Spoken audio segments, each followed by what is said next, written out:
Hello viewers, ষান্মাসিক সামষ্টিক মূল্যায়ন ২০২৪ ইসলাম শিক্ষা নবম শ্রেণী।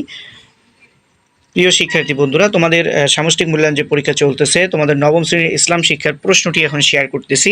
তোমার প্রশ্নটি দেখো এবং উত্তরও তোমাদের সাথে শেয়ার করা হবে। দেখো, সামাজিক সমস্যা বিশ্লেষণ করে ইসলামের বিধিবিধানের আলোকে সমাধান করো। আবারও বলতেছি, সামাজিক সমস্যা বিশ্লেষণ করে ইসলামের বিধিবিধানের আলোকে সমাধান করো। আমরা দৈনন্দিন জীবনে আমাদের চারপাশে প্রতিনিয়ত বিভিন্ন সমস্যা বা চ্যালেঞ্জগুলো দেখতে পাই। ইসলামের নির্দেশনা বিধিবিধান যথাযথভাবে চর্চা করলে এই ধরনের সমস্যার সমাধান করা সম্ভব।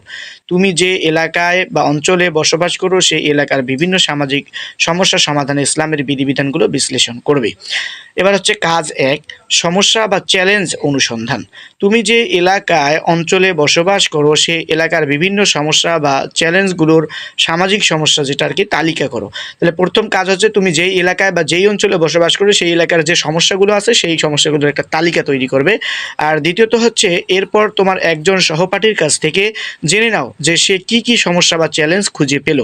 তুমি যে চ্যালেঞ্জগুলো পাবে বা যে সমস্যাগুলো পাবে সেটা একটা তালিকা করবে এবং তোমার এক বন্ধু বা তোমার এক সহপাঠীর কাছ থেকে তার যে চিন্তাধারায় যে সমস্যা বা চ্যালেঞ্জগুলো আছে সেগুলো সে কি খুঁজে পেয়েছে সেটাও তুমি জানবে। এবং তারপরে একটা নমুনা ছক তৈরি করবে। এখানে দেখো, তোমরা ছকটা দেখতেই পাচ্ছ। আমি যা খুঁজে পেলাম, বন্ধু যা খুঁজে পেল, প্রথম বন্ধু যা খুঁজে পেয়েছে সেটা লিখবা, তুমি যা খুঁজে পেয়েছো সেটা লিখবা। কাজ ২ হচ্ছে সমাধানযোগ্য সমস্যা নির্বাচন ও পরিকল্পনার প্রণয়ন।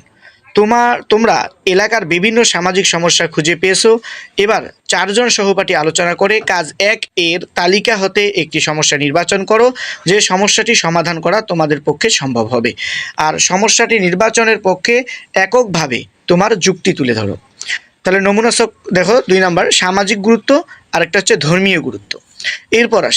এরপর তোমরা ৪ জন সহপাঠী আলোচনা করে নির্বাচিত সমস্যাটি কিভাবে সমাধান করা যেতে পারে তার একটি পরিকল্পনা তৈরি করে উপস্থাপন করো।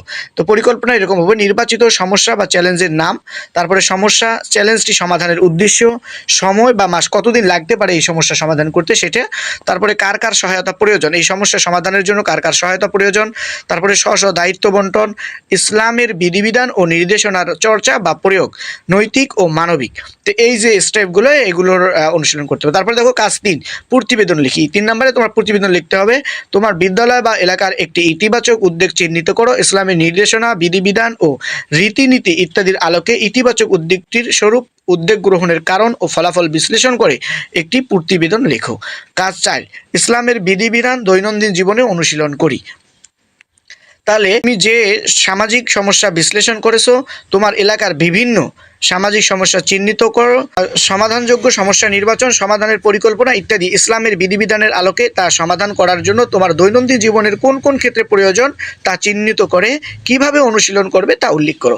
তো শিক্ষার্থী বন্ধুরা, এই হলো তোমাদের প্রশ্নটি, ষান্মাসিক মূল্যায়নের ইসলাম শিক্ষা। তো উত্তরটি, তোমাদের যে উত্তরমালা, আমি পরবর্তী ভিডিওতে তোমাদের সাথে উত্তরমালাটি শেয়ার করতেছি। সেজন্য যারা এখনও চ্যানেলটি সাবস্ক্রাইব করো না, চ্যানেলটি সাবস্ক্রাইব করে ভিডিওটি লাইক দিয়ে থাকো।